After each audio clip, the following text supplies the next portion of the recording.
So bukas na nga po ang bakbakan sa pagitan ng pinakasikat na UFC legend na si Conor McGregor kalaban si Max Holloway, kung saan mga idol, parehong pasok po ang dalawang fighters sa tamang timbang. Si McGregor bumigat ng 170.5 pounds habang si Max Holloway naman tumimbang ng 170 pounds. Bali rematch na pala ang laban na to mga boss. Naglaban na sila dati noong 2013, bagito pa dati si Holloway. Ngayon kapwa na ito legend ni McGregor, siguradong pukpukan ng bakbakan nila bukas. Samantala sa naging panayam naman ni Conor McGregor mga boss, natanong siya kung naniniwala ba ito sa mga kasabihan ng combat fighter na bawal bumembang kapag merong paparating na laban, lalo na sa mga lalaking fighter. At sagot nga dito ni McGregor mga boss, wala daw sa kanya ang ganitong paniniwala. Sa katunayan nito, kabaliktaran pa ang paniniwala ni McGregor dahil isang araw bago ang laban nito, bumibembang pa daw ito mga boss. Pangit naman daw kasi mga idol, kung titingnan lang nito ang maganda at sexy nitong asawa. Kaya dahil tapos ng weigh ni McGregor mga boss, mukhang mapapalaban muna siya mamayang gabi sa kanyang asawa bago sumabak bukas sa laban nito kay Max Holloway. Abangan natin bukas mga idol ang galawan ni McGregor, kung ito ba talagang sekreto niya sa bakbakan sa octagon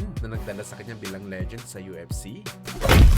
Samantala ayon naman po sa source natin mga boss, ang sinasabi na potential na makakalaban ni General Casimero para sa eliminator fight nito sa Kamida Promotion ay ang dating WBA featherweight champion na si Nick Ball. Ito ang rumors na kumakalat ngayon sa Japanese boxing world, kung saan tugma naman ito mga idol sa mga sinabi ni Casimero dati na ang kalaban nito isang maliit na fighter lamang. So kung maliit pa kay Casimero, walang iba mga idol kundi si Nick Ball na yun. Pero gayon pa man mga boss, hinihintay pa rin natin ang report galing sa kampo ni Nick Ball dahil sa ngayon mga boss, hindi talaga kapanipaniwala na si Nick Ball ang next fight ni Cuadro Alas dahil Queensberry Promotion ang promoter ni Nick Ball, ang pinakamalaking boxing promoter sa UK na pagmamayari ni Frank Warren. Kung merong report na kumalas na dito si Nick Ball, malaki ang tsansa na dadayo talaga ang dating WBA champion sa Japan para labanan itong si Casimero. Walang problema sa bayad kay Nick Ball mga boss dahil kayang-kaya naman ni Koki Kaminda na magbayad na malaki, makuha lamang si Nick Ball. Ang problema dito ang promoter. Well, duda man tayong mangyari ang laban na to mga boss, pero gayon pa man sana si Nick Ball na makakalaban ni Casimero para magkakaalamanan ng mga boss kung saan ba talaga aabot ang pagsik ni Alas sa 126 pounds kapag nakalaban ito si Nick Ball,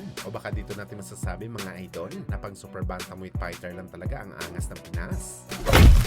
Sa kabilang banda naman mga idol, Manny Pacquiao nasa Russia para magrepresenta ng WBA title belt sa bakbakan ng dalawang heavyweight fighter. Si Pacman ang kinuha ng special guest mga boss dahil AIBA po ang nag-sanction ng laban ng dalawang heavyweight fighter at si Pacman ang vice-presidente ng AIBA. Kaya abangan natin mga idol ang laban ni Gesip at Cadero. Ang mananalo dito posible maging next champion ng WBA heavyweight dahil sa ngayon bakante na ang titulo matapos ito bitawan ni Alexander Usyk.